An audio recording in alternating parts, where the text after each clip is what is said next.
कभी सोचा है कि एक छोटी सी चींटी सोने से भी ज्यादा कीमती हो सकती है? आज हम एक ऐसी ही पोशीदा और हैरानकुन दुनिया की बात करेंगे, मलका चींटियों की स्मगलिंग की। एक ऐसी ब्लैक मार्केट जिसके बारे में शायद ही किसी ने सुना हो, लेकिन जिसके असरात बहुत बहुत गहरे हैं। तो कहानी शुरू होती है नैरोबी के एयरपोर्ट से। जरा सोचें, सिक्योरिटी वाले एक मुसाफिर का सामान खोलते हैं और उसमें से क्या निकलता है? हजारों जिंदा चूंटियां। और ये सब कहां जा रही थीं? चीन। ये कोई मामूली बात नहीं थी, बल्कि एक बहुत बड़े बैनुल-अक़वामी नेटवर्क का पहला सुराग था। तो आइए देखते हैं कि ये हैरानकुन दरियाफ्त कैसे हुई और इसने इस पूरे अजीबोगरीब ऑपरेशन का पर्दा कैसे फाश किया। ये एक ऐसी चीज थी जिसने सबको, मेरा मतलब है बायोलॉजिस्ट से लेकर पुलिस तक, सबको हैरान कर दिया था। तो हुआ ये कि नैरोबी के जोमो केन्याटा इंटरनेशनल एयरपोर्ट पर जिंदा चींटियों की एक बहुत बड़ी खेप पकड़ी गई। कहाँ जा रही थी? सीधा चीन। और ये कोई आम चींटियां नहीं थीं, ये 2000 मलका चींटियां थीं। जी हाँ, 2000। उन्हें बड़ी एहतियात से टेस्ट ट्यूबों और टिश्यू रोल्स में छुपाकर रखा गया था। ये कोई हाथी दांत नहीं था, बल्कि जिंदा जानवर थे, जिनमें से हर एक की कीमत सैकड़ों डॉलर थे। और बात यहीं खत्म नहीं होती। इस कहानी में एक और ट्विस्ट भी है। जो शख्स पकड़ा गया, कहा जाता है कि वो इसी गिरोह का सरगना था जो 1 साल पहले भी ऐसी ही कोशिश करते हुए पकड़ा गया था।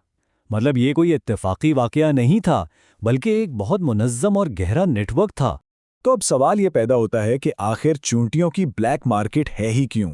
मतलब इन चींटियों में ऐसा क्या खास है कि लोग इनके लिए इतनी बड़ी कीमत देने को तैयार हैं? आइए इसकी गहराई में चलते हैं। तो इस पूरी कहानी की हीरोइन है अफ्रीकी हार्वेस्टेड चूंटी, जिसे मैसर सिफिलोटिस भी कहते हैं।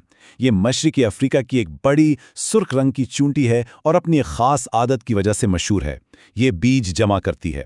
यही वजह है कि दुनिया भर में जो लोग चूंटियां पालने का शौक रखते हैं, उनके लिए ये बहुत खास है। और अब आते हैं असल बात पर। इसकी कीमत $220। जी हाँ, सही सुना, $220 सिर्फ एक मलका चूंटी की कीमत है। और यही वो वजह है जो इस पूरी गैर कानूनी मार्केट को हवा दे रही है। इतनी बड़ी रकम के लिए लोग कोई भी खतरा उठाने को तैयार हो जाते हैं। यहाँ केन्या के एक साबिक ब्रोकर की बात सुनते हैं। वो कहता है, एक दोस्त ने मुझे बताया कि एक गैर मुल्की मलका चींटियों के अच्छे पैसे दे रहा है।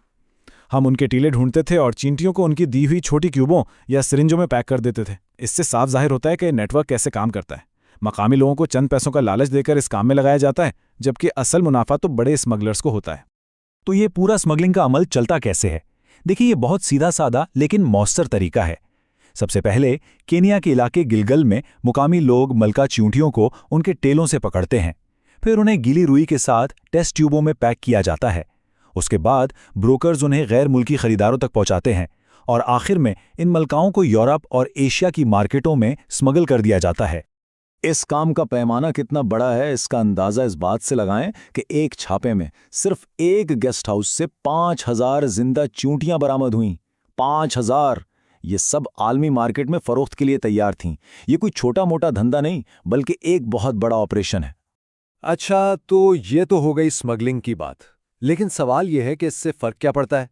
ये सिर्फ एक जुर्म नहीं है, बल्कि इसके माहौलियाती असरात बहुत संगीन हैं। आइए इन पर एक नज़र डालते हैं। देखें, ये एक दो तरफा खतरा है।